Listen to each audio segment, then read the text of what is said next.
नमस्कार, मी श्रीधर कुलकर्णी। आज आपल्याला शेअर मार्केटमध्ये काय घडामोडी घडल्या या संदर्भात थोडक्यात माहिती सांगणार आहे। आज आठवड्याच्या शेवटच्या कामकाजाच्या दिवशी सकाळी मार्केट सुरू झालं तेव्हा घसरण होती। त्यानंतर दिवसभराच्या कामकाजामध्ये चढउतार होत होते।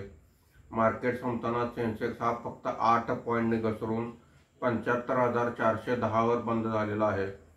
निफ्टी हा 11 पॉईंटने घसरून 22,957 वर बंद झालेला आहे। आजच्या कामकाजामध्ये BSE telecom index 1.86%, BSE consumer goods index 1.08% नी वर आहेत। BSE IT इंडेक्स आणि हेल्थकेअर इंडेक्स प्रत्येकी 0.5% जास्त खाली आहेत।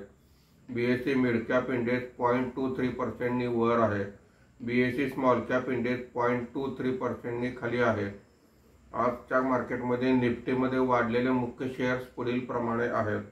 HDFC bank 1.65%, L&T 1.13%, Bharti Airtel 1.05%, BPCL 1.03% अशी वाढ आहे। आज निफ्टीमध्ये घसरलेले मुख्य शेअर्स पुढील प्रमाणे आहेत।